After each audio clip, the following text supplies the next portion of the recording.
包拯，你好大的胆子！那陈世美是朕的亲妹夫，你要杀她，不先向朕禀奏，难道不能先听听朕的意思？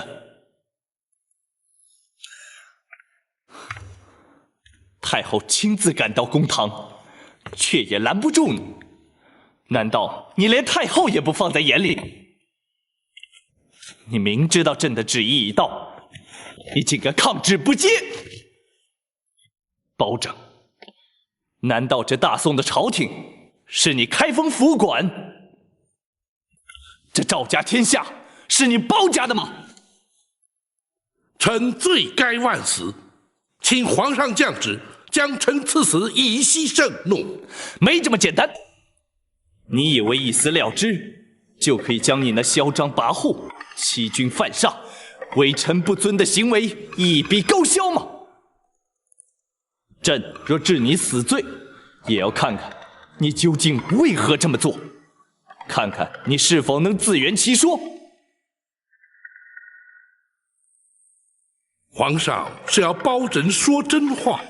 当然，难道朕还要听你言不由衷欺瞒朕吗？臣不敢。好，那你就老老实实答朕问话。臣遵旨。你为何非要杀驸马不可？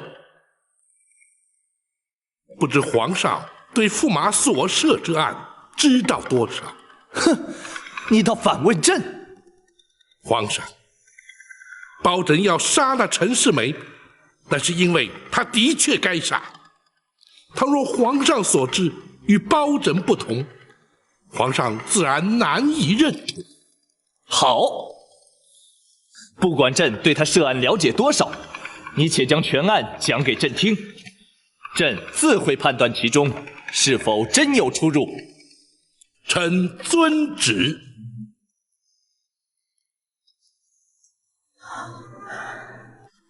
那包拯此刻正在御书房，皇上不会饶他的。你放心，哀家一定让皇上将他治罪。母后，你也别难过了，驸马命中注定该遭此劫。母后，女儿不是为他难过，而是……哀家知道你是心疼肚子里的孩子。这样吧，你就搬回宫里和哀家一起住。可是孩子总要出生，让我们祖孙3代相依为命。母后，好了，母后，我想包拯他并没有错。女儿，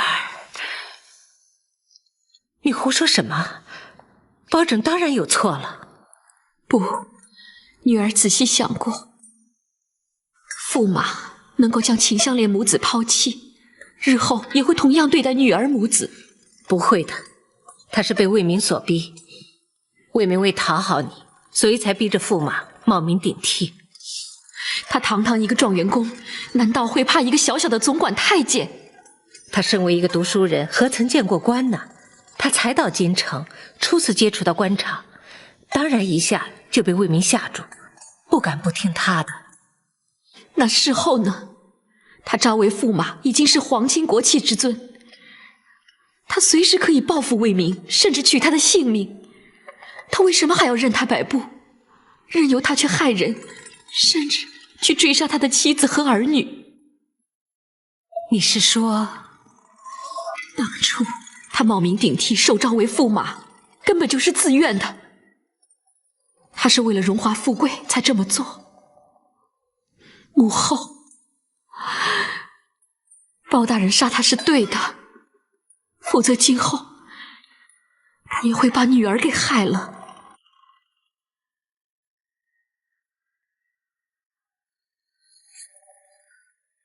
皇上，那陈世美用心不善，禽兽不如。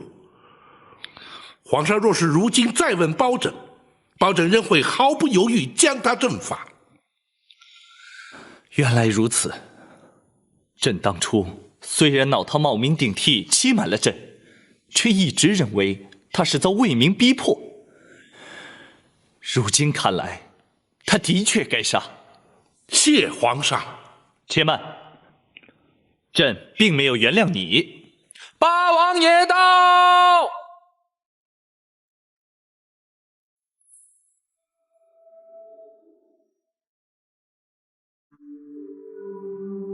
皇叔，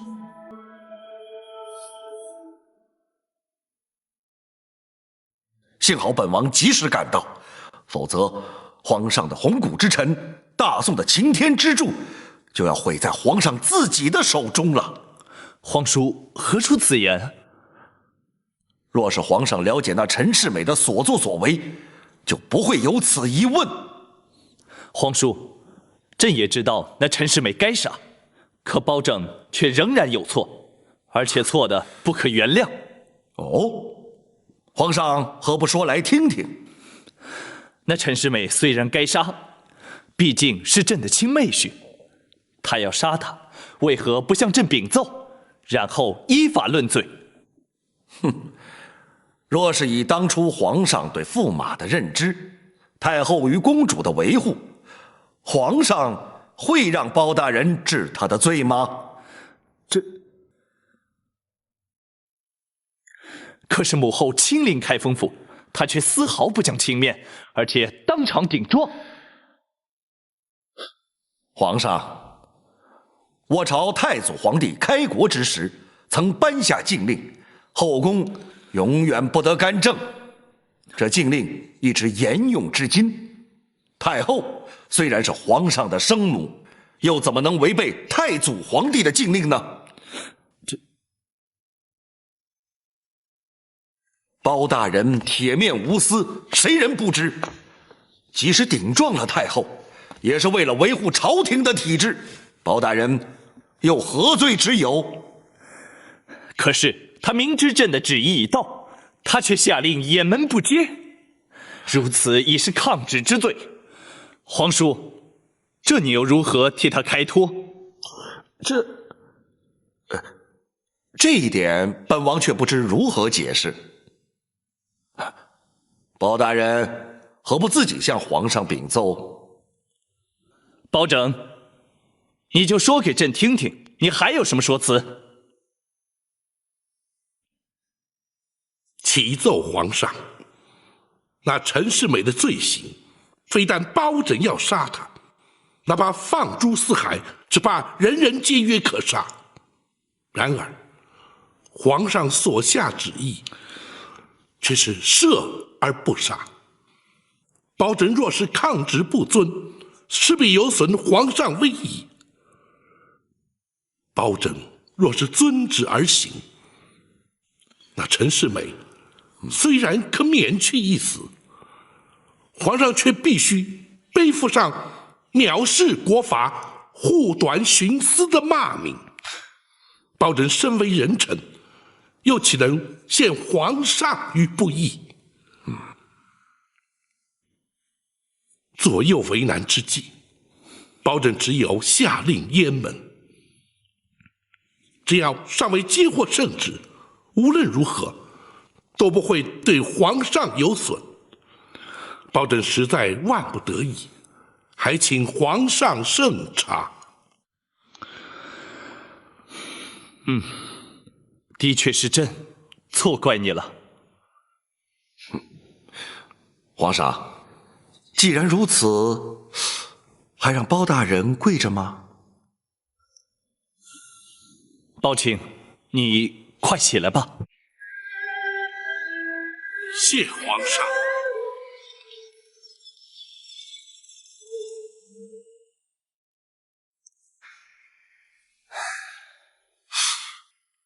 莫非皇上有难解之题？太后那边，臣会进宫请责，以息太后之怒。那就好。不过包大人可别急着去，等太后气消了，再去也不迟啊。是，包拯明白。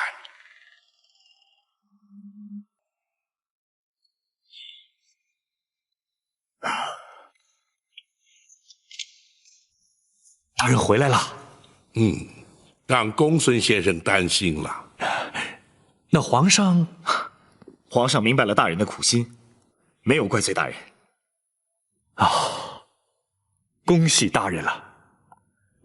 公孙先生，这“恭喜”二字也未免太过了吧？是，学生失言了。府中的情形如何？大人，孙大人和圆通大使已经返回泸州，未及向大人辞行，特请学生转达。也难得他二人前来相助。改日有暇，本府再去一趟泸州，一则回家省亲，再则当面向他们致谢。就怕大人公务繁忙，抽不得空啊。那也是莫可奈何之事。秦香莲的情形如何？他得知陈世美伏法之后，反而显得十分难过。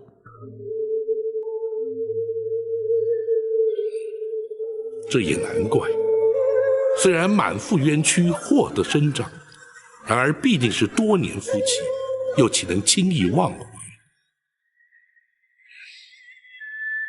他打算何时返乡？他一直在等大人回府，好向大人辞行。那就请他厅中说话。是。启禀大人，太后宣旨，请大人进宫。本府知道了，传令备轿。是。看来还得让秦香莲再等等本府了。大人，太后是否仍然在记恨大人呢？大人，可否要属下陪同大人一起进宫？你们这是干什么？本府身为人臣，太后宣召，难道还要顾及本府的安危不成？可是这不必担心，本府确信不会有事。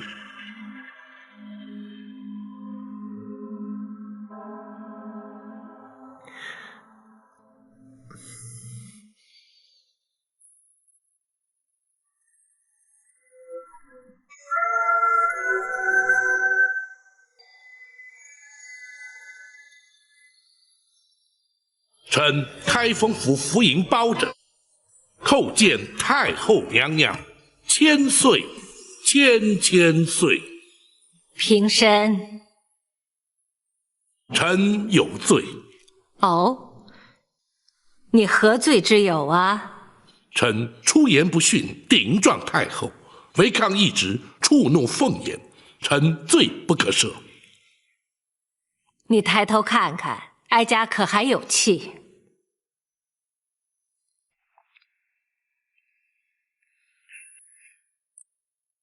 太后，你且站起来说话吧。臣遵旨。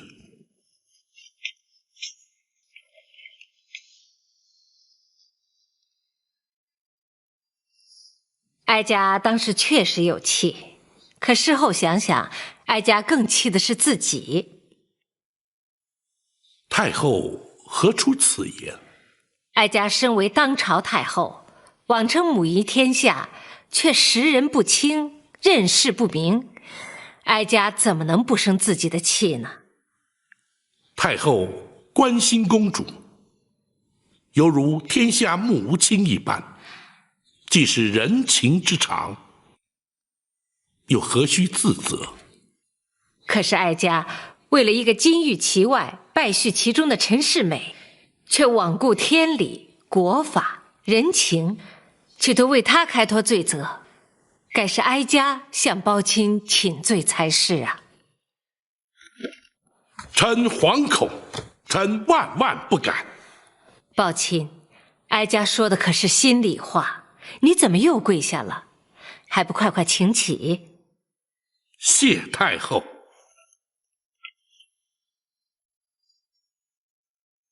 哀家今日召包钦来，除了表明哀家愿与包钦尽释前嫌之外，还要替公主向包钦提个不情之请。太后尽管交代，包拯定当遵办。不，这不是包钦说了算，还必须得到秦香莲的首肯。秦香莲？是，倘若她能同意，公主想去开封府与她见上一面。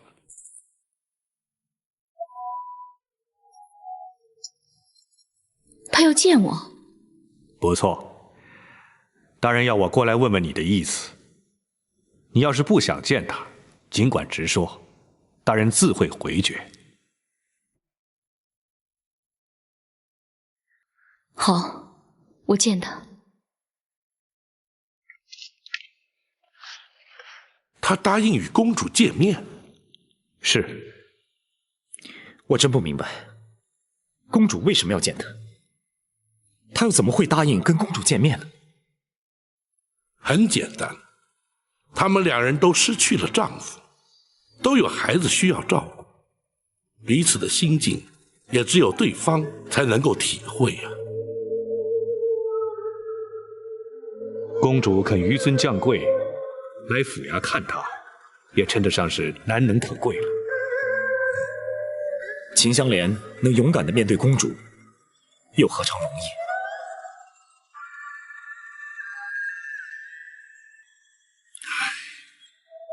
两个无辜的女子，都因为陈世美的贪婪与负心，而受到无法弥补的伤痛。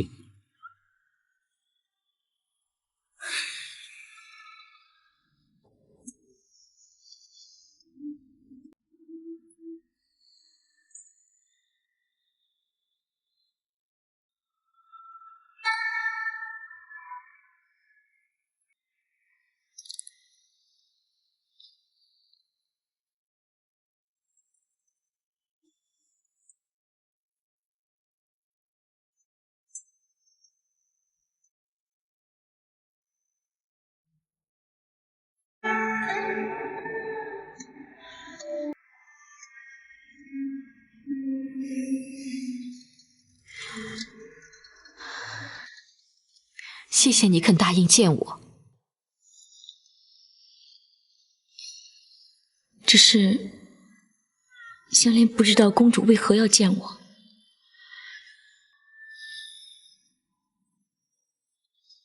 你是一个很坚强的女子，我不能想象一个孤零零的女子，你上有公婆，下有儿女，处在那么艰难的环境里，是怎么度过的。所以我一定要见见你。不，公主言过了，香莲只是一个读过几天书的乡下女人。从小我爹就教我三从四德，公婆、儿女，还有丈夫是我全部的生命，而却因为我让你失去了生命中的一部分。不是公主的错。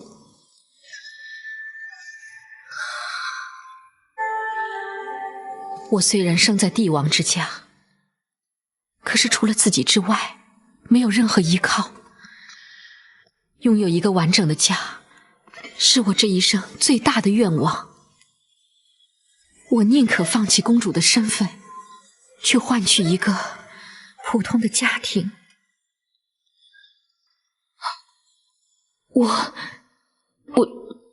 我却让公主的心愿破碎了。不，那也不是你的错。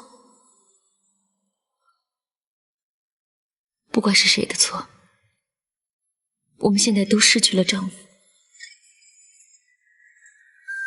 你是说，我们的生命都已残缺不全？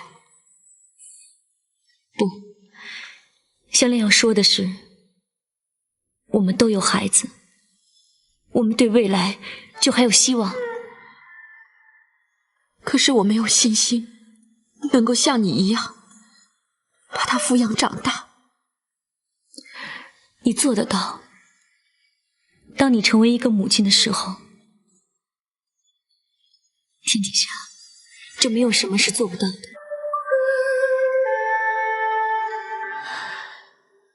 谢谢你。不要谢我。其实，我们的命运有一些相同之处。当我们遇到困难之后，我们都学会了坚强。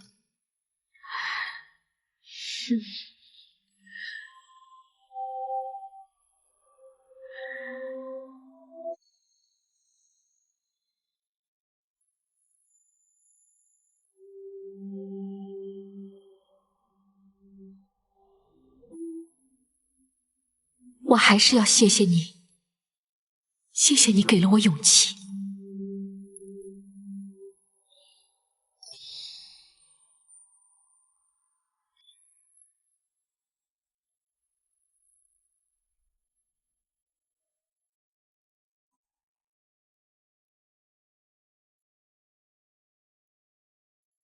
启禀大人，秦香莲来向大人辞行。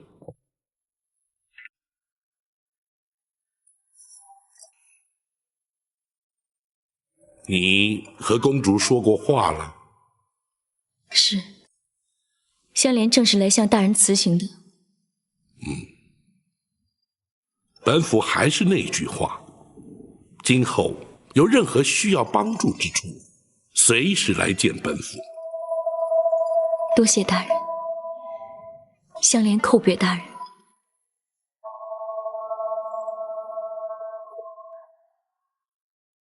去吧。是。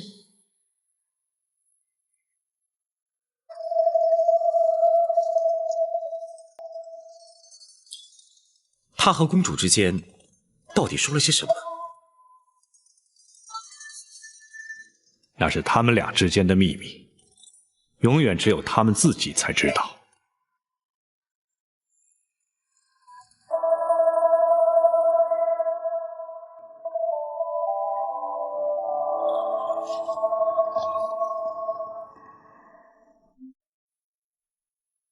给爷爷奶奶磕头。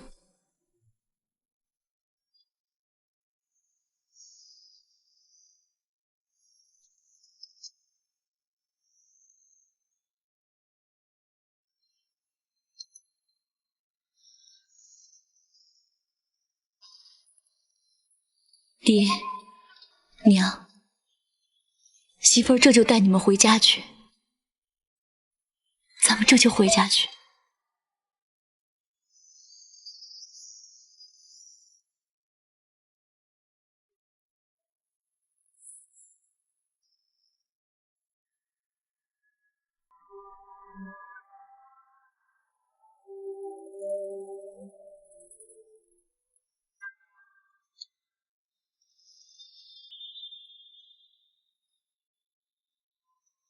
娘，可以回家了！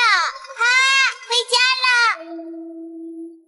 春哥，冬妹，回家之后可就没有像现在吃的这么好了。没关系，娘，只要回家，吃什么东西都香。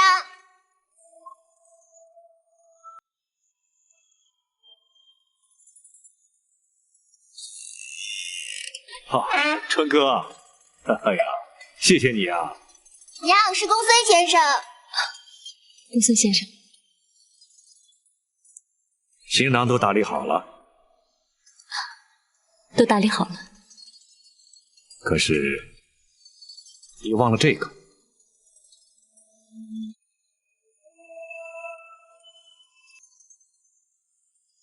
读书并非坏事，参加科举、入仕求官也绝非坏事。若是人人皆不读书，皆不可为官，那么像包大人这样的清官又从何处而来呢？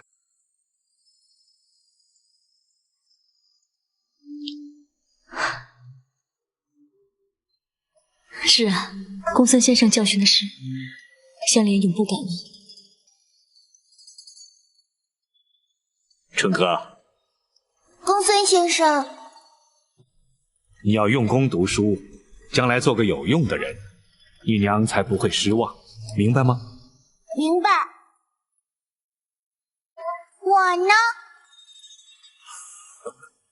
你呀，做一个孝顺你娘的乖孩子。我会孝顺娘。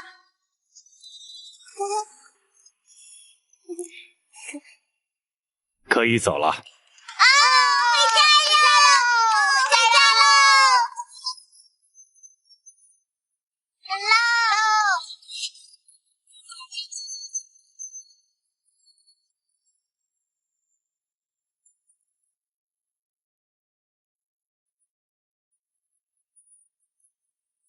公孙先生，请留步。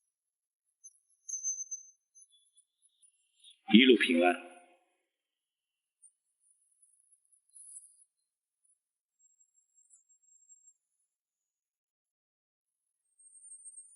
再见，公孙先生。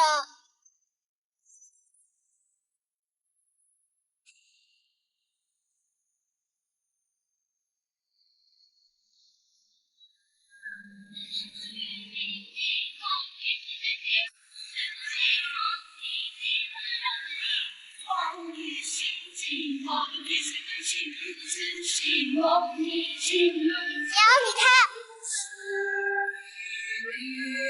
好清的天呐！大人，包大人，为何不见老夫啊？太师怎会到登州来？可是有何公干呢？我特地前来通知包大人，暂时不要对成员治罪。为何不可？皇上已下旨，要包大人不得审理此案。这又为何？包大人，你遵旨就是了，何必多问？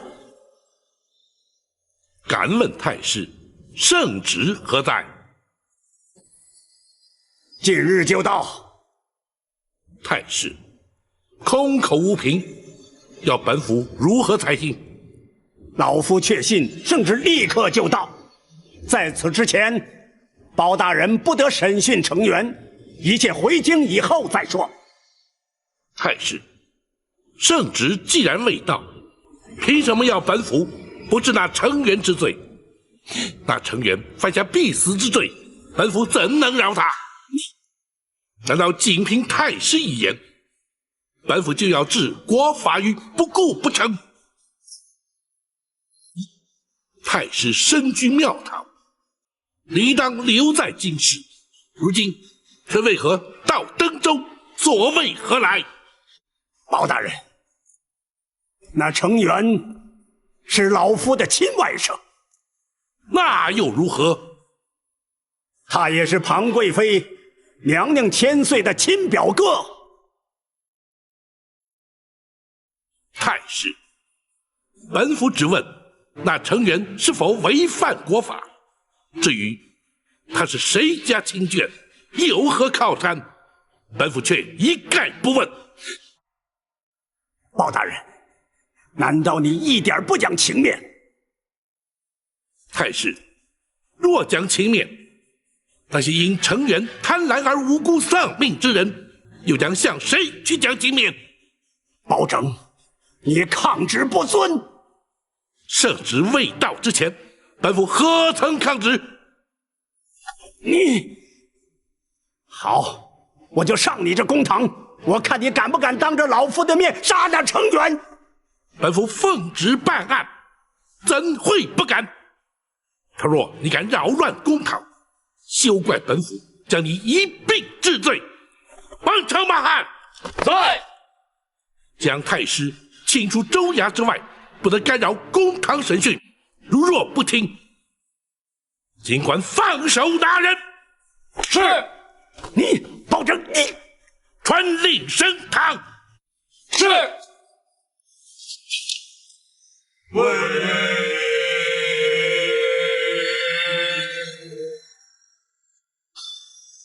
带人犯成员朱刚，带人犯成员朱刚上堂。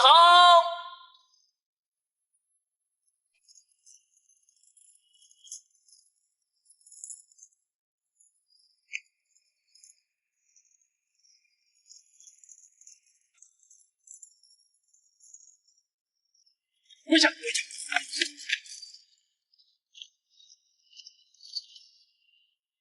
朱刚，你身为登州捕头，乃是朝廷所派在地方执法之人，你却知法违法，协助成员贪赃枉法，欺压良民，你可知罪？回包大人，成员是属下的顶头上司，他的命令属下不敢不从啊！即便如此，你明知他的指令有违国法，就该断然拒绝，或是依法检举。你却狐假虎威，狼狈为奸，甘为帮凶，你还敢狡辩不成？属下知错了，请大人从轻发落。姑念你虽为从犯，却未犯下杀人罪行，虽已渎职，却未曾具体收贿，本府便饶你一条性命。谢大人不杀之恩，此罪可免，活罪难逃。本府依大宋律例，判你监禁10年，并服劳役。你要深自反省，好自为之。是。来人呐！在。将朱刚押出堂去，发监执行。是。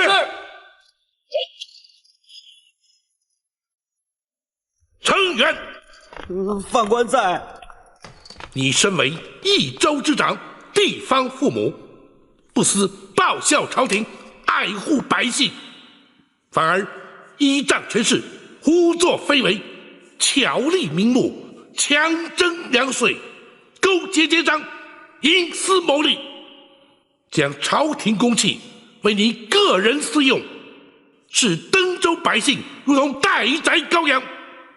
你寡廉鲜耻，人神共愤，贪赃枉法，再不赦。犯官知罪了，可是包大人，犯官罪不至死啊！住口！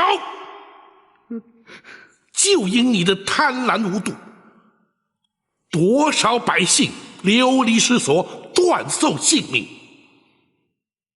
前任通判陆逊，退休京官许谦，不知还有多少无辜，皆因你勾结李坤而惨遭杀害。你还说罪不至死？犯官，包大人饶命啊！包大人，堂下听判。登州知州成员贪赃受贿，违法渎职，勾结李坤，共谋杀人。本府奉旨代天巡狩，以大宋律例判你扎刀执行。包大人饶命啊！包大人，来人呐！在。胡子大伺候。是。包大人饶命啊！包大人，下官不敢了。包大人饶命啊！包大人饶命啊！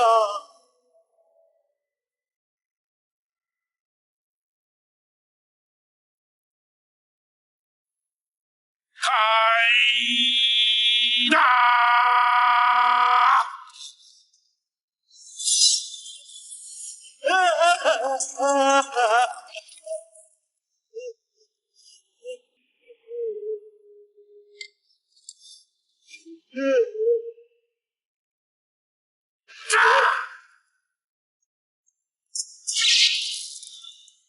包拯，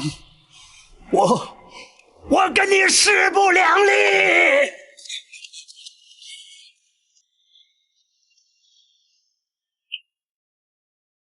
带李坤，带人犯李坤上堂。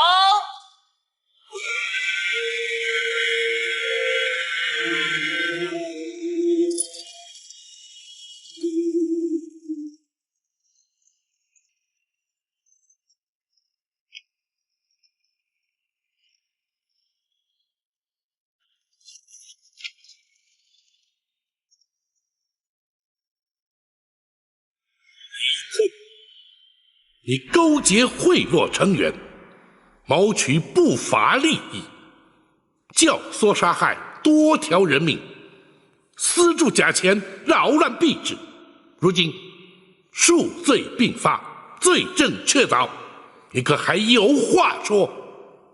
我只是个商人，有道是杀头的买卖有人做。今天既然被包大人所查获，我没什么可说的。你倒是干脆。不过，包大人，四海钱庄有108处分庄，遍布全国。如果杀了我，必会导致钱市动荡。不知包大人打算如何收场啊？你不要误认如此一来便可以心存侥幸。朝廷自有整治财经之策，本府自会报请朝廷，以公办交子铺接手四海钱庄，查清存题汇兑之后，逐一交割，必可平静转手过渡，全然不会引起百姓不安。我倒忘了，包大人曾担任过三司使之职啊。你知道便好。包大人，你可知道，在朝中有不少的人收了我的贿金？本府自会一一清查，依法追诉。这些人白拿了我的好处，可是根本救不了我，绝不能便宜了他们。包大人，如果让这些个人置身事外，就是虽死。本府也绝不会让他们逍遥法外。堂下听判。李坤，你身为商人，就该将本求利，诚实经营。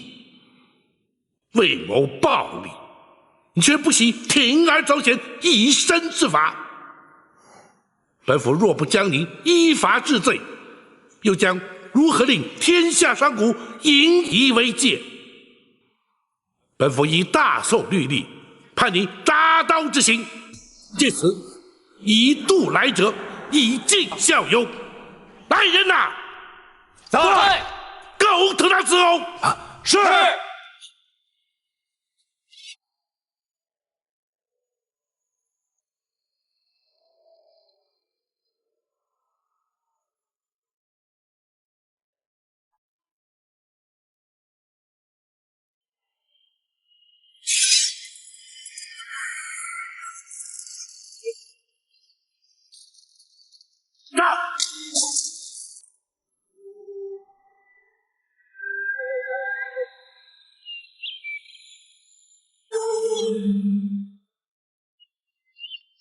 总算尘埃落定，全案结束了。只可惜了严冬啊。其实他也没有别的选择，只能够选择自尽身亡这条路。不过他这一死，总算把严家的声望给挽救了。大哥，我可以问你一件事吗？你说。他的那第三刀，我接不下来。那如果我们联手呢？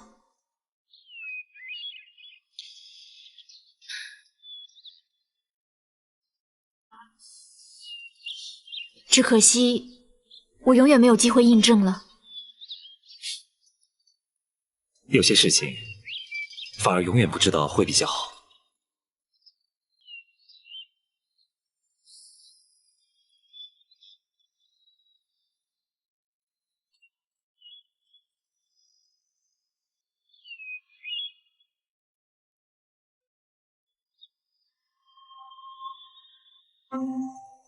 包大人为登州百姓除去大害，老朽等在此替所有百姓向包大人致谢。本府奉旨代天巡狩，惩治贪官污吏，铲除奸商恶霸，乃是职责所在，又怎敢当诸位大人一个谢字呢？包大人推谦了。成员虽已伏法，但仍有诸多善后及州务待办。唐大人年轻时浅，阅历稍欠，还有待诸位大人多加协助，也好让登州尽快纳入正轨常规。有劳诸位前辈了。好说，不过我等年纪均已老迈，若是力有不逮之处，还请包大人、唐大人见谅。不，杜大人此言差矣。所谓年纪老迈，不过是体力精神不及年轻人，然而经验阅历却不落人于后。唯有曾经在朝中效命过的前辈先进，秉持老而弥坚、退而不休之念，继续贡献心力，那才是朝廷之幸，百姓之福啊！是啊，是。如今全案已破，明日本府即将启程回京，本府就不一一向诸位大人辞行了。老朽恭送包大人。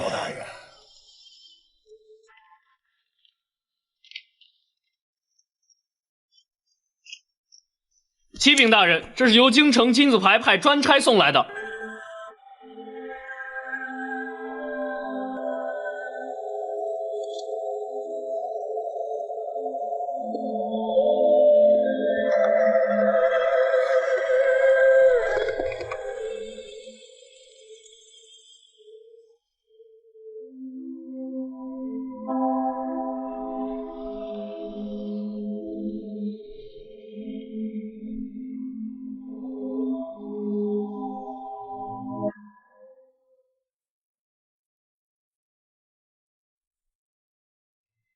大人，难道庞太师说的是真的？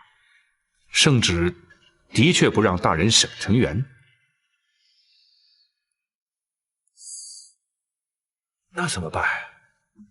成员已经被处死，圣旨现在才到，大人打算如何向圣上交代啊？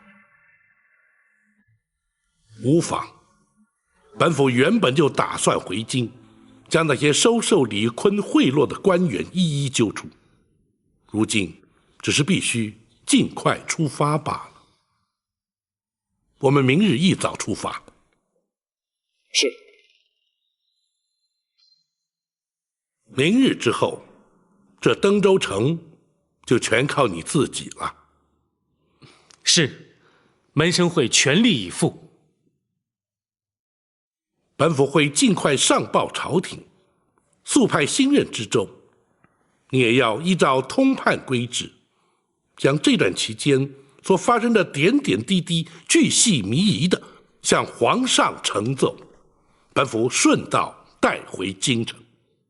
门生会连夜书写完毕。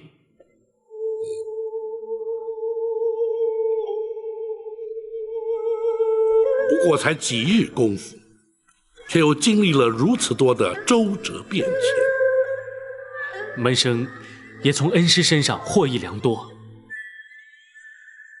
凡事并不可一成不变，总得随机因应。然而唯独秉持大公无私之心，却是放诸四海，而且准的。门生谨记恩师教诲。大人明日又要车马劳顿了，还是早些就寝，也好养足精力。好吧，你们聊，本府先回房歇息。门生恭送恩师。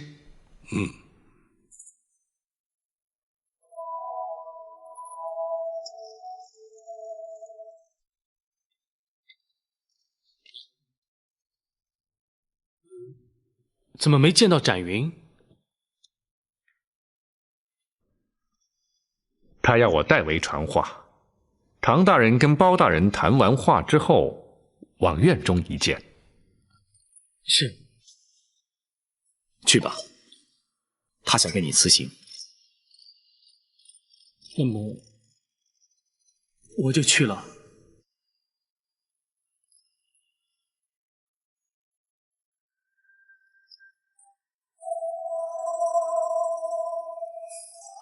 真不知道展云又在打什么主意。没什么，就像展护卫说的，他只是向唐真辞行罢了。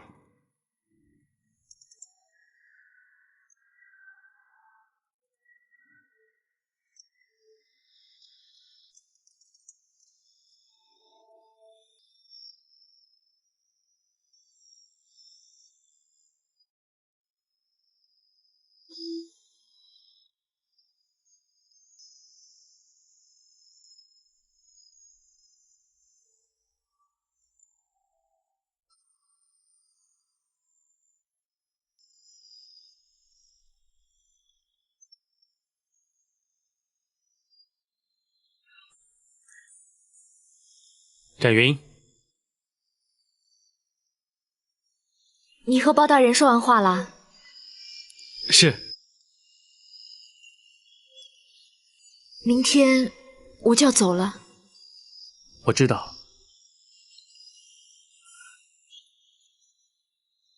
可能从此之后，我们都没有机会再见面了。那也不一定啊。如果包大人来参加你的喜宴，说不定我也会来，你说好吗？展云，你不要担心我，我说过会把你当做朋友的。谢谢你。如果你真的来的话，相信我会很高兴。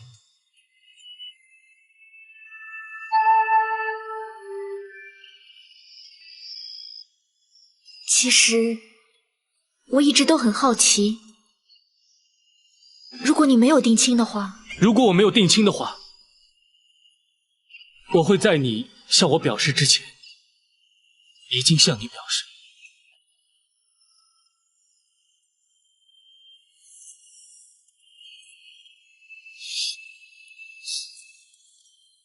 现在该我谢谢你了。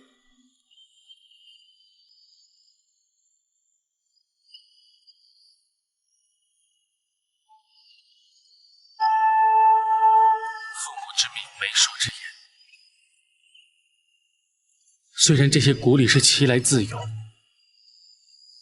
却未必合乎人情。可惜我们身在这样的环境，也只能认命了。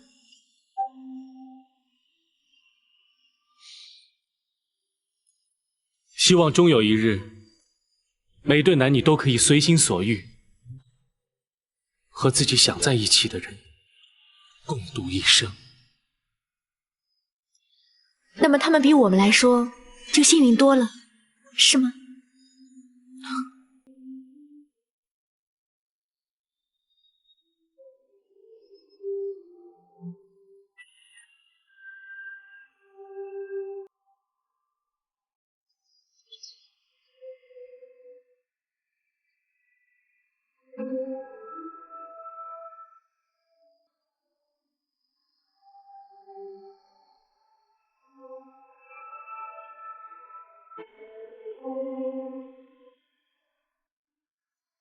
恩师，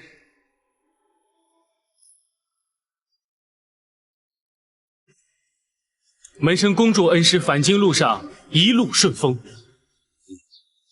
本府希望登州在你代理期间一切平稳，周无蒸蒸日上，要让本府刮目相看才行啊！是，门生必定不负恩师期望。大人，可以启程了。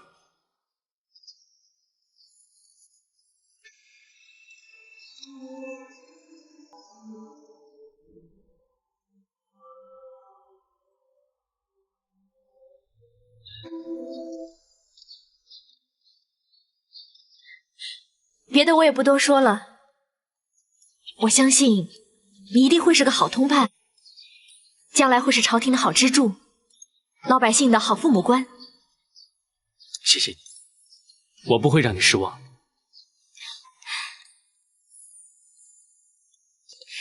老管家，展姑娘，你们家少爷经验不足，你要多帮帮他。展姑娘放心，我们家的少爷是不会出问题的。谢谢你，雨竹。张姑娘，玉竹还能再见到你吗？当然会啊！你们家少爷成亲的时候啊，我一定会来。到时候我们不就见面了吗？展姑娘，我们随时欢迎你来呀。嗯。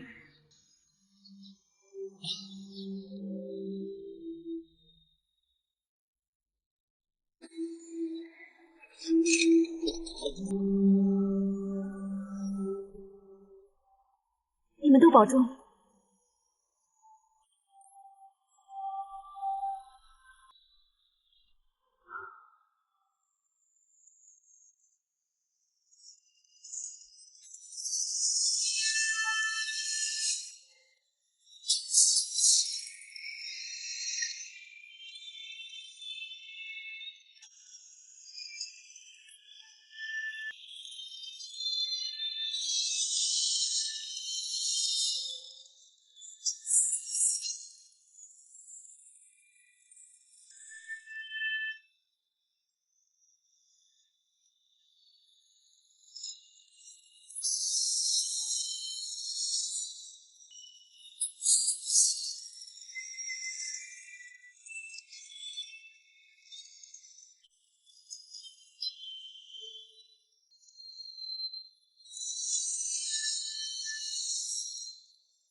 来人！太师，被叫进宫。是。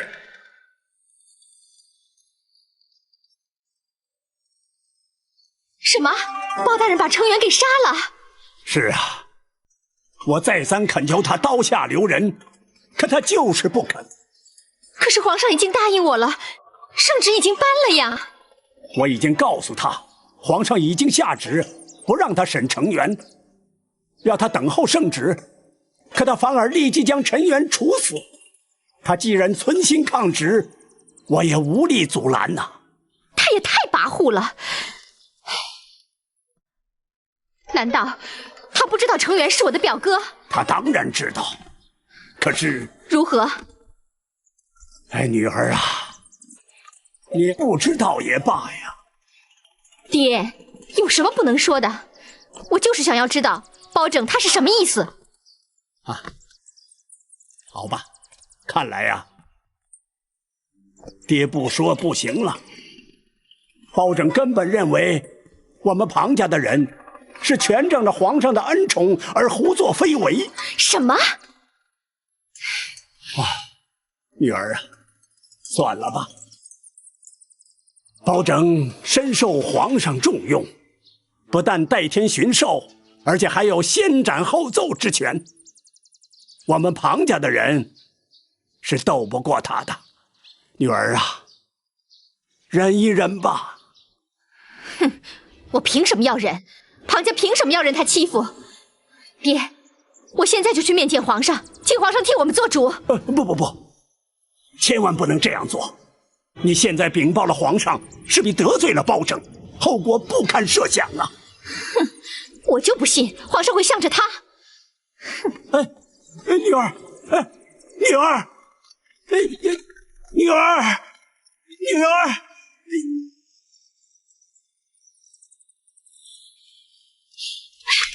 请皇上替臣妾做主。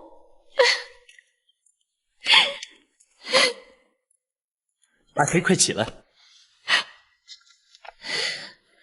究竟发生什么事？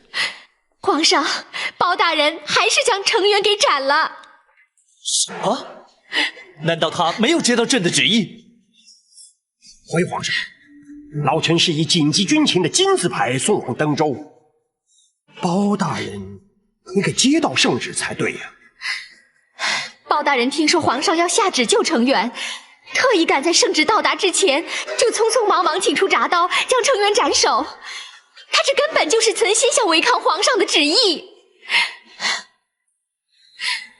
岂有此理！包拯竟敢如此胆大妄为！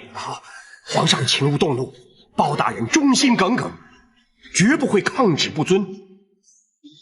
想必是处死成员在前，圣旨到达在后，为时已晚了。皇上，臣妾支付庞太师专程赶往登州，将皇上下旨之事告知包大人，谁知他非但不听，反而立即下旨将成员处斩。包拯与太师向来不和，这分明是在公报私仇。皇上，包大人一向公正无私，绝不会以私废公，请皇上明察。皇上，臣妾只不过是向皇上倾诉心中的委屈而已。其实臣妾受了点委屈，又算得了什么？包大人是朝廷重臣，当然要以君臣和睦为重。这件事，臣妾再也不敢提了。不行，再怎么说，朕也不能让他欺负到爱妃的头上。王丞相，臣在。传朕旨意，要包拯立刻回京见朕。臣遵旨。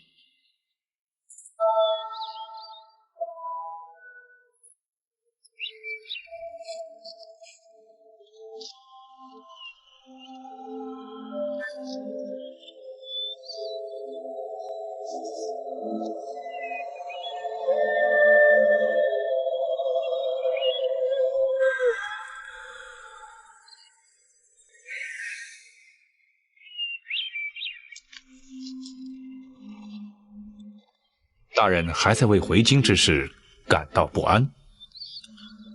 成员之死，势必让庞太师心生不甘。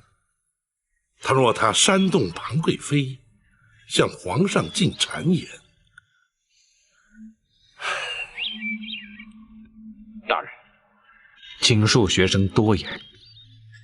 大人前往登州查办通判一案，乃是圣上的旨意。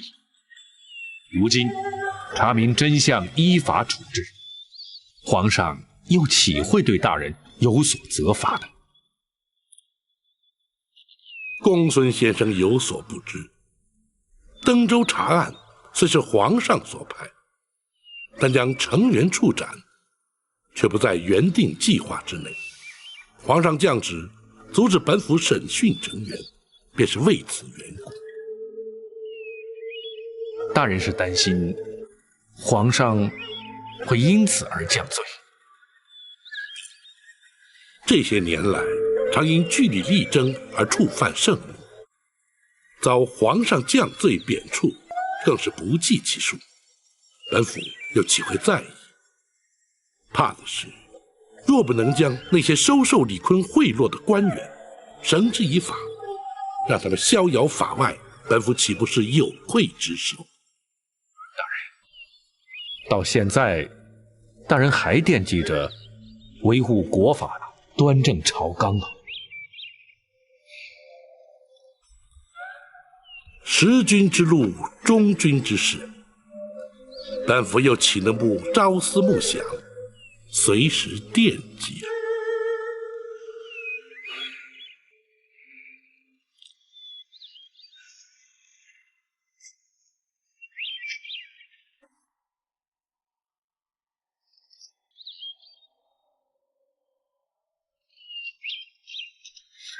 大哥，包大人急着回京做什么？京里有很急的事吗？不知道，看上去很急，我们也不好过问。这像是包大人的作风吗？他从离开登州之后，一直很郁闷，看起来像是有心事。我们去问问他吧。翟云，啊？不合适。那我们去问公孙先生总行了吧？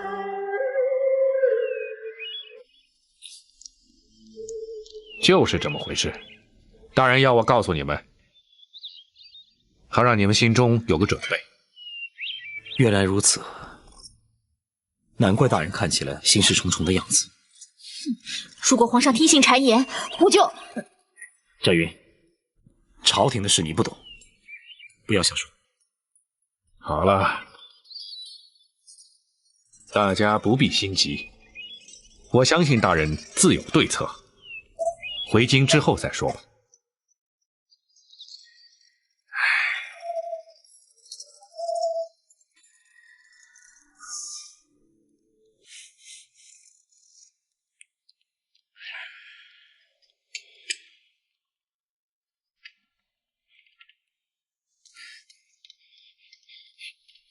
太师，包大人回京了。回来的好，我看他如何向皇上做出交代。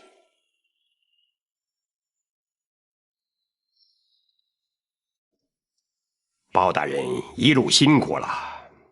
包拯才回京城，相爷就专程来访，包拯实不敢当。老夫前来看你，当然是多日未见的缘故。可是还有一事，老夫却不能不来呀。相爷请讲。皇上要包大人一回京城就进宫面圣。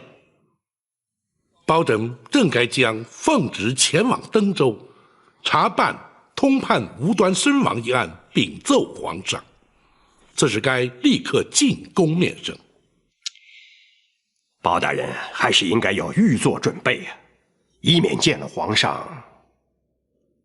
相爷指的是关于程元之死，皇上是颇为震怒啊。想必是庞娘娘在皇上面前说了些什么。一点都没错。包大人，你明知那程元和娘娘父女的关系，为什么一定要得罪他们呢？相爷，包拯从未存心得罪任何人，却也无惧于得罪任何人。皇上还特别将庞太师一并宣召进宫，恐怕是要和你当面对质。如此甚好。包拯正有要事，必须面奏皇上。臣包拯叩见吾皇，万岁万岁万万岁！平身，谢万岁！朕特意屏退左右，你我君臣四人当面把话说清楚。包拯，臣在。你明知道朕已下旨，不准你再审程元，你为何不听？难道你真敢抗旨？回皇上，臣审讯处斩程元之时，并未接获圣旨。包大人，老夫明明当面通知你，圣旨将到，你却置之不理，这不是存心抗旨又是什么？不错。朕要听听你又作何解释。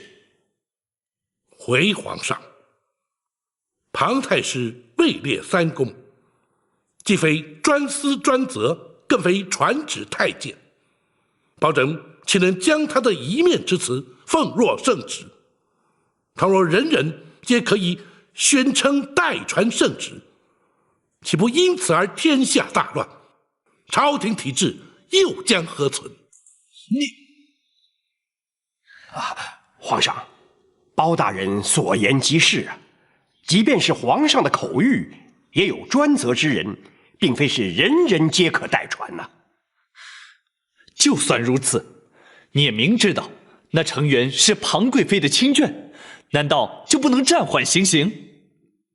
皇上，包大人根本不顾及娘娘的情面。不错，太师所言不差。包拯当时的确未顾及娘娘。包拯，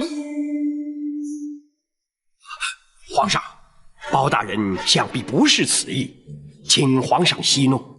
皇上，臣奉旨出京代天巡狩，在登州之时，包拯眼中看见的是贪赃枉法、残害百姓的登州知州成员，却未见任何人的亲眷。倘若皇亲国戚，便可脱罪免责。皇上要包拯何用？大宋朝廷要国法何用？倘若果真如此，包拯立即罢官退隐，远离朝政，也免得妨碍了皇家亲眷。朕并非私心袒护，难道那成员果真犯下不可饶恕的必死之罪？难道就不能改判其他，以观后效吗？回皇上，那成员所犯之罪，并非包拯重判，而是他罪在不赦。只是若凭包拯一人之言，只恐太师不能心服。不错，包拯的确难脱公报私仇之嫌。对包拯并无私仇可言。现有皇上钦派登州通判唐真手书奏折，他在登州的所见所闻尽载其中，请皇上御览自评。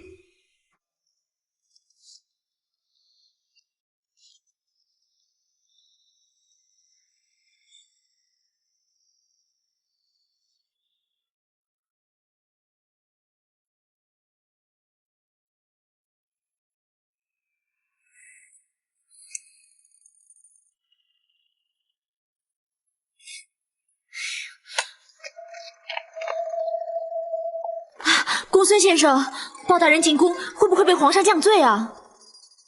这很难说，这要看皇上究竟是讲理还是徇私。要是皇上不是徇私护短，他怎么会下了那不该下的圣旨？就是嘛，要是和皇上沾亲带故的人都可以有特权，那还要什么国法？干脆叫皇家去管事，满朝文武都可以回家养老了。哎，公孙先生，叫包大人不要干了，告老还乡还落得轻松。公孙先生，这件事恐怕连我都无法接受。难道真的要等大人被皇上罢了官以后再说不成？不，或许皇上会因为宠爱贵妃而难免护短，但是他不是一个昏君。我相信他会讲理，我更相信包大人会安然无恙。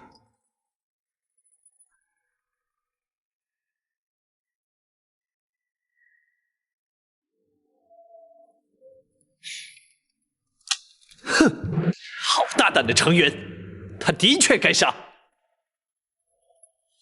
皇上，庞吉，你要贵妃向朕诉苦，让朕下了一道不该下的圣旨。若不是在登州的是包青，你险些让朕变成了一个不明事理的昏君。臣罪该万死。幸亏包青坚持，朕才没有铸成大错。你还不向包大人认错？这怎么？你不肯？老臣不敢，老臣遵旨。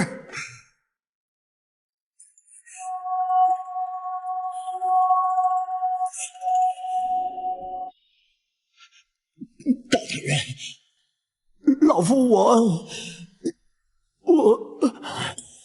这太师护生心切，在所难免。包拯只是依法行事，还请太师多加体谅。我这……哈，二位能够尽释前嫌，的确是可喜可贺呀。等等，在这唐真的奏折当中提及，登州的州情曾多次向京中禀报，却石沉大海，这又是为何？回皇上，这也是包拯急于返京的另一个原因。那奸商李坤长期贿赂朝中10几名大臣，就是他们将登州的情形隐瞒不报的。竟有此事，可知是什么人？从钱庄搜出的密账之中，详列着那些官员的名姓。包拯正想请旨将他们拘捕到案。哼，这些贪官，朕怎么能容得下？